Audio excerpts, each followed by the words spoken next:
Good morning, friends. Myself Kedar Badeka, and today I am taking your 24th lecture of Basics of Industrial Engineering. So, in the previous series of the lecture, we discussed the basic things about the uh, job evaluations, and in also we try to discuss the various methods of the job evaluations, right? Ranking methods, comparisons methods, factor comparisons method, point methods. We discuss that four methods in the last series of the lecture. So, in today's lecture, we try to discuss the basic things about the another new topic from your syllabus and from the same chapter, which is about the wages and wage incentives plan. तो आपने ये word जो है wages, यानी आप जो काम करते हैं उस काम के बदले आपको जो भी एक मॉनेटरी टर्म्स जो है वो आपको दिया जाता है, दैट्स अ वेजेस. तो उसके बारे में आज हम डिस्कशंस करने वाले हैं. तो बेसिकली वेजेस एंड इंसेंटिव्स है क्या. तो हम लोग स्टार्ट करेंगे फर्स्ट इंट्रोडक्शन से.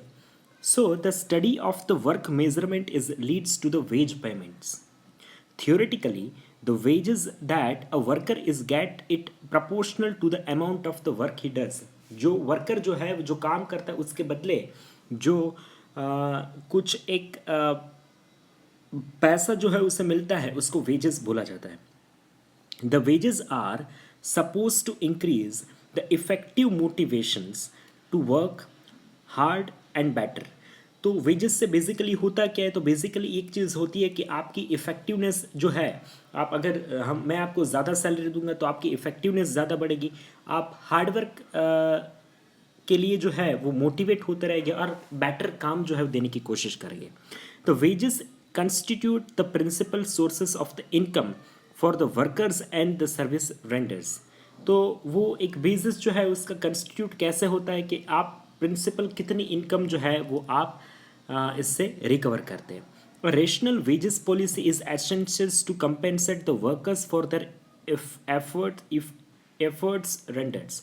तो एक तरीके से एक स्टैंडर्ड बेसिक जो है वो एक वेज पॉलिसी होनी चाहिए ताकि वर्कर को एक जो है जो भी एक इफेक्टिव एक एफर्ट वर्क लगाते हैं वो लोग उसके सामने एक कुछ अच्छा वेज स्ट्रक्चर उनको मिले. तो ऐसा कुछ कंस्टिट्यूट होना चाहिए जिस हिसाब से जिसको मानते हुए उस स्ट्रक्चर को फॉलो किया जा सके. The compensations to the employees which is involve the following issues.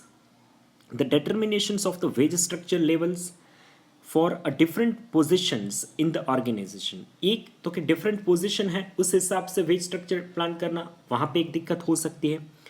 determining wages for each individual employee which is occupying the positions. हर एक इंडिविजुअल एम्प्लॉय के लिए जो अलग अलग पोजिशंस पे है उसके लिए जो है वो भी एक वेज स्ट्रक्चर क्रिएट करना वो भी एक डिफ़िकल्ट टास्क होता है. वहाँ के एक जो अंदरों अंदर जो है वो डिस्प्यूट क्रिएट होने के चांसेस बहुत ज़्यादा रहते हैं.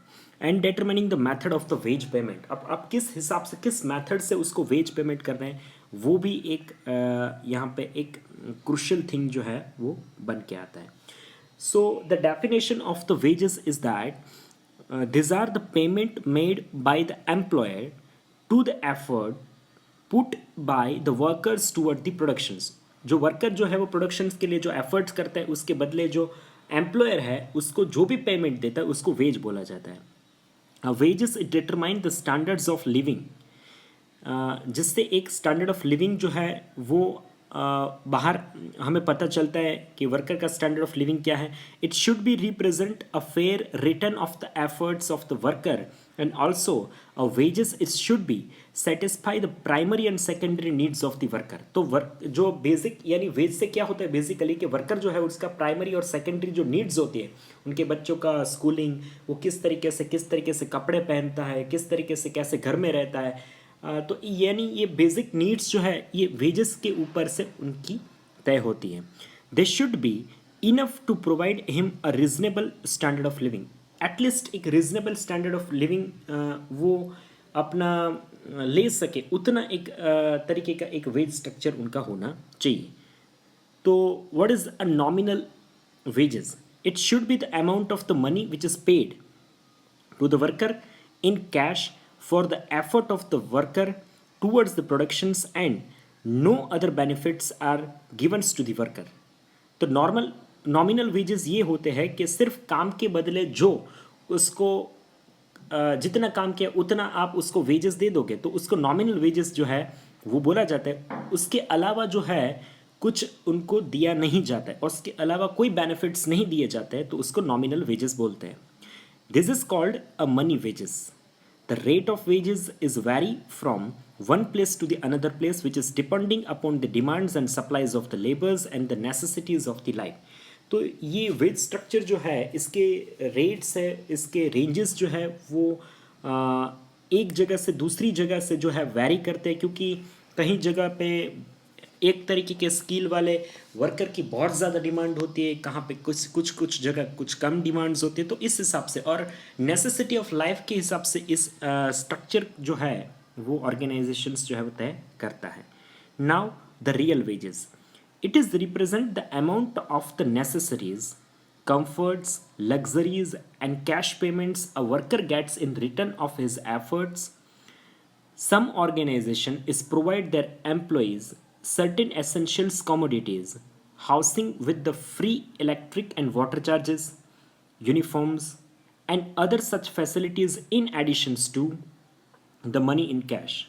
If all these amounts are considered for wages, it is become as a real wages. तो ये real wages किसको बोलते हैं कि जो काम करता है उसके हिसाब से उसको तो एक कैश के अंदर मनी तो मिलती है, उसके साथ जो है कुछ कुछ ऑर्गेनाइजेशंस ऐसे होते हैं जो अपने एम्प्लॉय को उसके काम उसके मॉनेटरी यानी कैश की मनी के साथ साथ जो है कुछ हाउसिंग फैसिलिटीज़ प्रोवाइड करते हैं, उसमें जो है इलेक्ट्रिक और वाटर के जो चार्जेस है वो फ्री में प्रोवाइड करते हैं, यूनिफॉर्म प्रोवाइड करते हैं। तो ऐसी फैसिलिटीज़ जो है वो प्रोवाइड करते हैं, उसको रियल वेजेस में जो है वो गिना जाता है।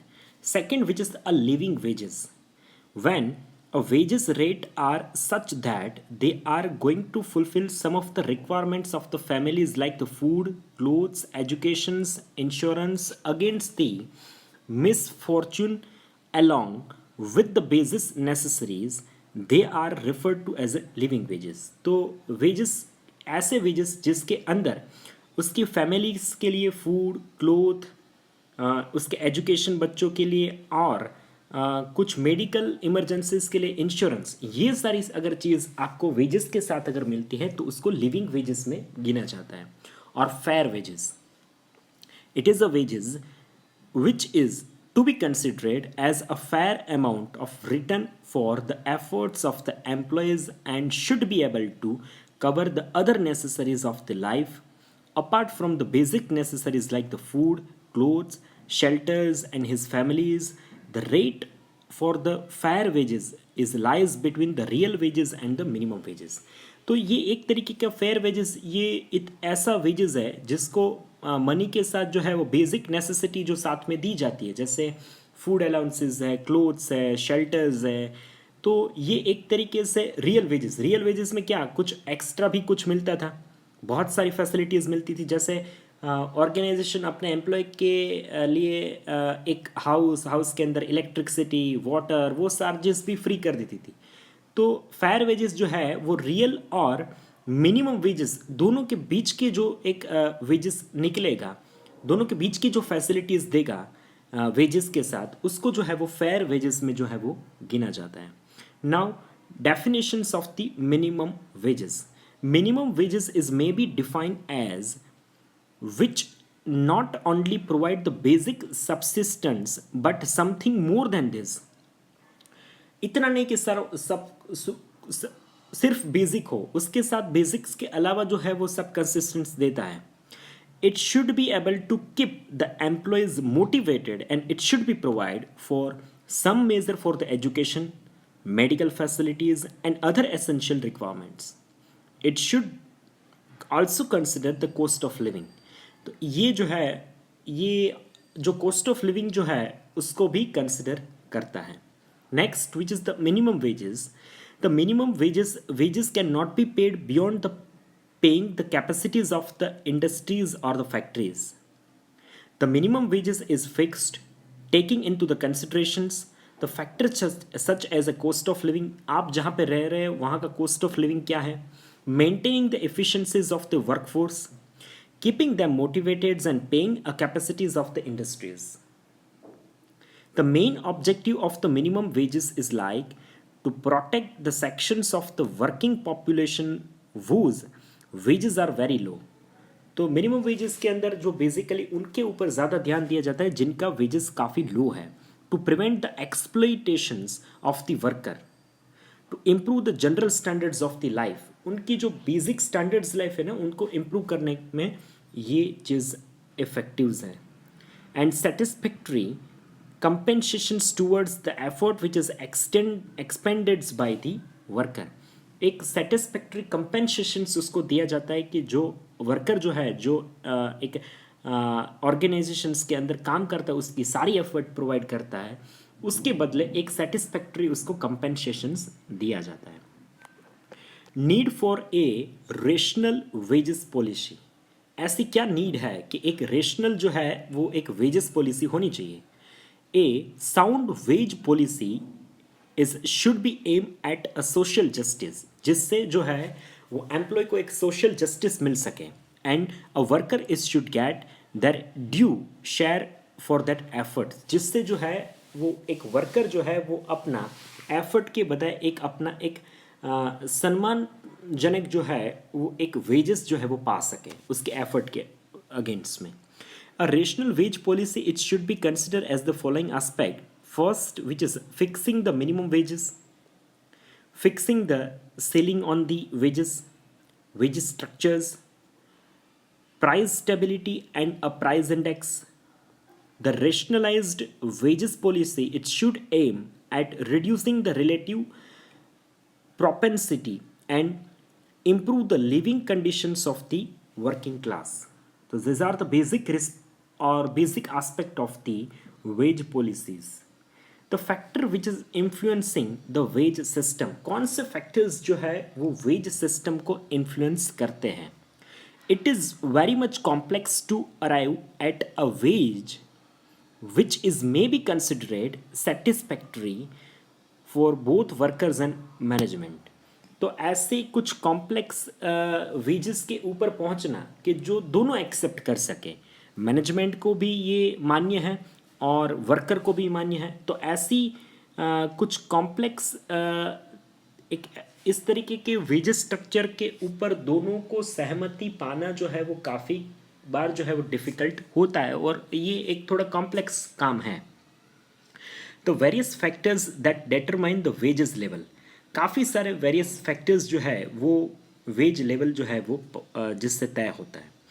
द लेबर मार्केट के अंदर जो है वो बेसिकली क्या हमें ऑब्जर्व करना चाहिए. तो लेबर मार्केट के अंदर डिमांड एंड सप्लाई जो है वो कैसी है लेबर की, उसके हिसाब से जो है ये सब चीज़ जो है वो तय होती है.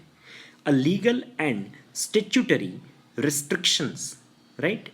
तो एक लीगल एंड स्टैट्यूटरी रिस्ट्रिक्शंस होता है जिससे कि मिनिमम वेज एक्ट, जिससे आप किसी भी तरीके का किसी से काम करवाते हो तो आपको इतना एक मिनिमम वेज जो है उसको देना चाहिए.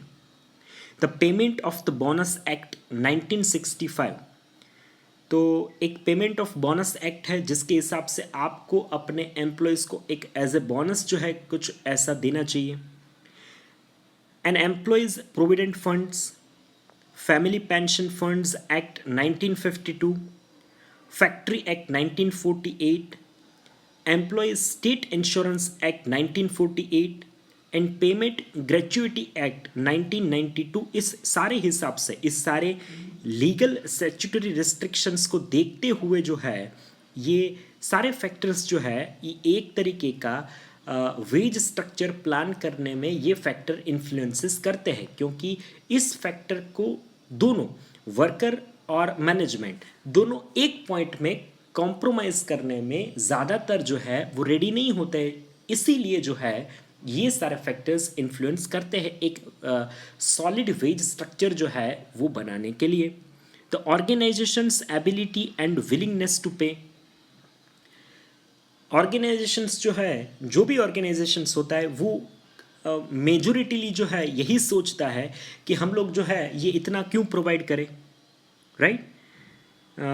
यानी ये सारी चीज़ों को जो है वो देखते हुए, बोनस है, फिर मिनिमम वेज स्ट्रक्चर है, ये सारी चीज़ को देखते हुए तो भी जो है वो एक तरीके के इस कंडीशंस के ऊपर ये लोग जो है वो तय नहीं होते हैं कि ऑर्गेनाइजेशंस रेडी नहीं होता है कि हम वर्कर को इतनी फैसिलिटीज़, इतना जो है उसको वेजेस प्रोवाइड करें। The bargaining capacity of the employer and employee, bargaining capacity जो होती है दोनों की, वर्कर और ऑर्गेनाइजेशंस की, वो एक फैक्टर बहुत ज़्यादा इन्फ्लुएंस करता है। Prevailing a wage structures in a specific sectors और द इंडस्ट्री, जो पहले से एक प्रिविल करता हुआ ऐसा वेज स्ट्रक्चर के जो इंडस्ट्रीज के अंदर है, स्पेसिफिक सेक्टर्स के अंदर, वो एक इफेक्ट करता है कि वहाँ तो इतना मिल रहा है, आप क्यों हमें इतना दे रहे हो। Worker skill, knowledge and experience, वो भी काफ़ी बार जो है वो इफेक्ट करता है, इन्फ्लुएंस करता है एक वेज स्ट्रक्चर को बनाने के अंदर। A wage level in a specific sectors and industries and the cost of living, these are the factor which is affecting to determine the wage levels. Now the characteristics of the good wage systems. A good wage system is should be acceptable to both employee and management. जो एक अच्छा veg structure होगा वो दोनों को जो है वो मान्य होगा, एम्प्लॉयज़ को भी मान्य होगा और मैनेजमेंट को भी मान्य होगा। ये कैसा होता है? It should be a guarantee a minimum wages to the employee, इसमें मिनिमम वेजेस की गारंटी होगी। To should be able to keep the worker motivated, जिससे वर्कर मोटिवेट होते रहेंगे। It should be provide a scope of employee to get a reward for their additional and extra efforts is like the incentives. यहाँ पे ऐसा एक provision होगा कि कुछ इफेक्टिव और ज़्यादा काम करेगा तो वेज के बदले में, वेज के साथ साथ उसको कुछ extra money in the form of incentives भी मिलेगा। It should be consistent, it should not be altered frequently, ये जो है वो एक तरीके का होना चाहिए, वो बार बार उसमें चेंजेस आए ऐसा नहीं होना चाहिए। Should be believe in equal work and equal pay, ये हर एक को जो है वो इक्वल वर्क के बदले इक्वल पे के हिसाब से होना चाहिए। ये ऐसा वर्क जो ऐसा अगर होगा तो वो एक अच्छा जो है वो वेज स्ट्रक्चर माना जाता है।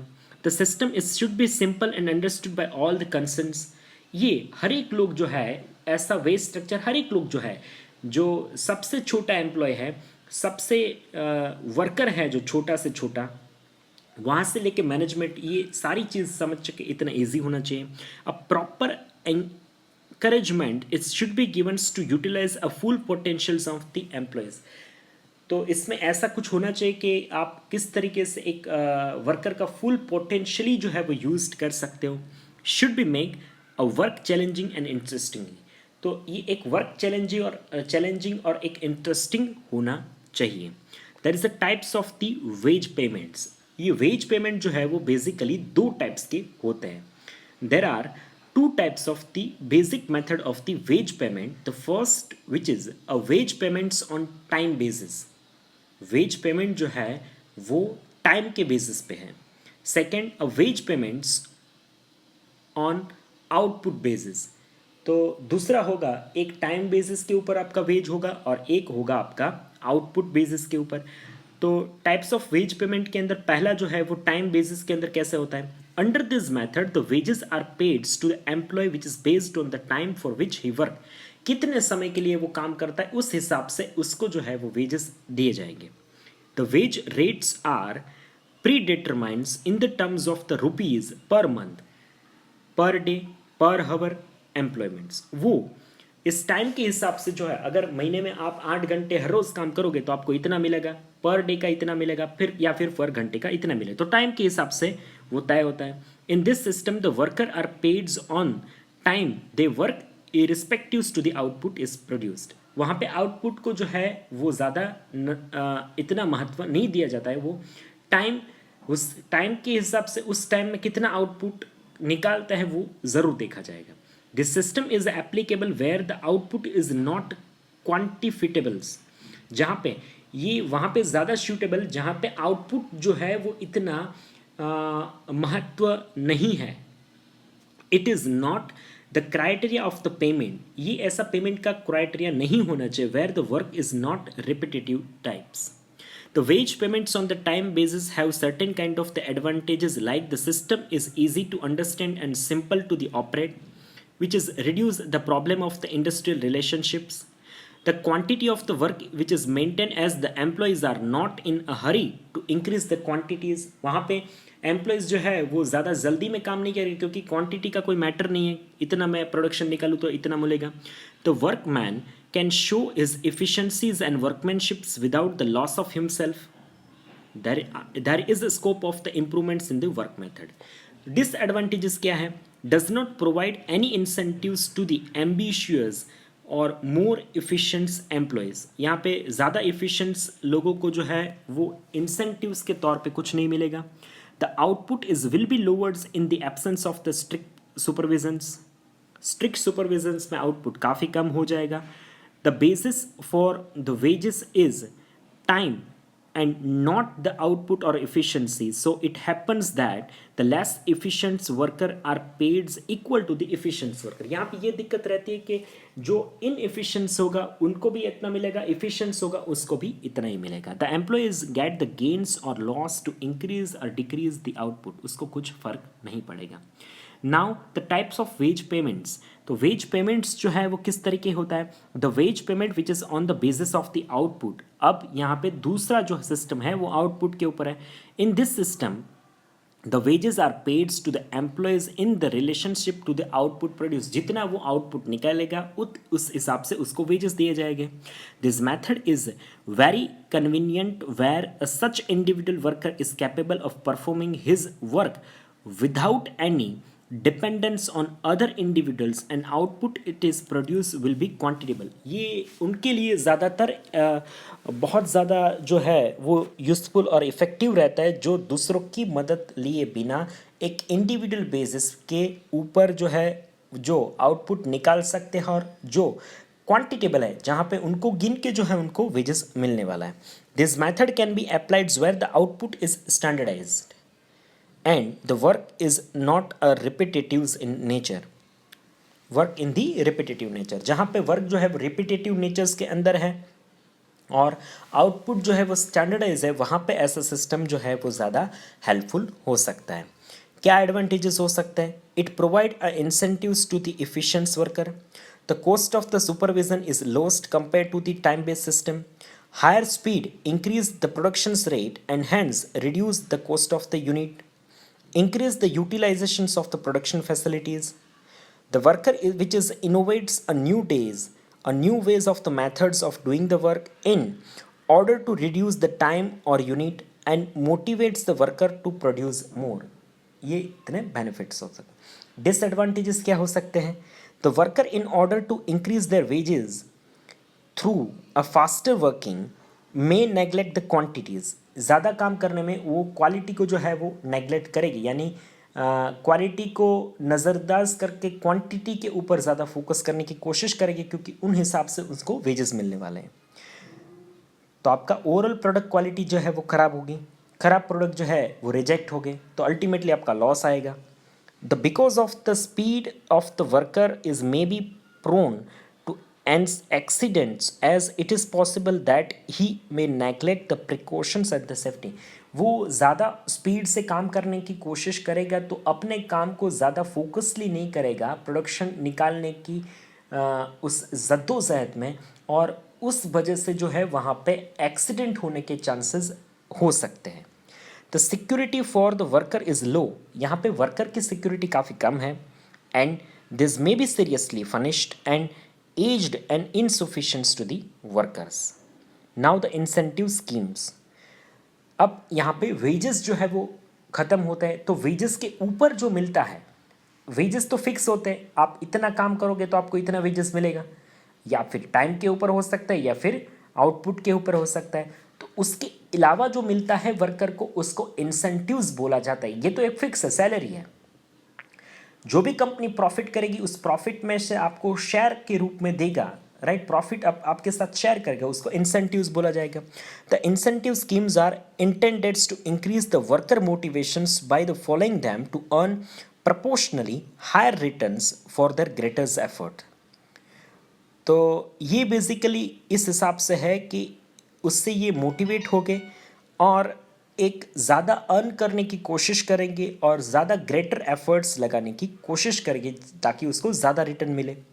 American society for mechanical engineers is defined a wages incentives plan, a method of the payment which directly relates earning to the productions, a system which enable a workman to increase their earning by maintaining or exceeding an established standards of the performance. These are the tool of the management to stimulate the productions by encouraging the workers to produce a more than average in accordance with their productivities. Incentive schemes, किस तरीके के incentive schemes होती है? The incentive plans are the two basic types, the financial incentives and non financial incentives. तो financial incentives क्या होता है? This are the rewards which is paids to the employees in efforts in the cash. जो cash में दिए जाते हैं उसको फाइनेंशियल इंसेंटिव्स बोला जाता है. और non-financial, that means these are the non-monetary incentives like in other than the cash. This may be the gift items, discount coupons, special holidays. ये सब जो प्रोवाइड किया जाता है इसको नॉन फाइनेंशियल इंसेंटिव्स बोला जाता है. Some of the non-financial incentives are the management is may create a climate of the competitions amongst the employees to contribute consecutively towards the organizations. This incentive is promote the creativities and idea generations. The incentives is include the provisions for the good housing with all the modern amenities, recreation facilities, medical facilities, etc. The promotions to the employees and facilities to the personal growth, a foreign business and educational trip. ये इस तरीके के जो आपको जो offer company जो है wages के साथ दिए थे इसको नॉन फाइनेंशियल इंसेंटिव्स में गिना जाता है. तो यहाँ तक जो है वो हम आज का लेक्चर स्टॉप करते हैं इंसेंटिव स्कीम्स तक. आगे का जो है भी है वो सारे इसके इंसेंटिव्स के प्लान कौन कौन से होते हैं इसको समझने की नेक्स्ट सीरीज ऑफ लेक्चर के अंदर कोशिश करेगी. अगर आज के लेक्चर में अगर आपको किसी भी तरीके की डिफ़िकल्टी है, कुछ भी चीज़ समझ में नहीं आई है तो आप मुझे कमेंट सेक्शंस के अंदर पूछ सकते हैं. इसको वीडियो देखने के बाद आपको अपना एनरोलमेंट नंबर जो है वो कमेंट सेक्शन में लिख के आपको जो है वो आपको ऑनलाइन अटेंडेंस हमें प्रोवाइड करना रहेगा. So this is all about the today's lecture. Thank you so much for watching this video lecture.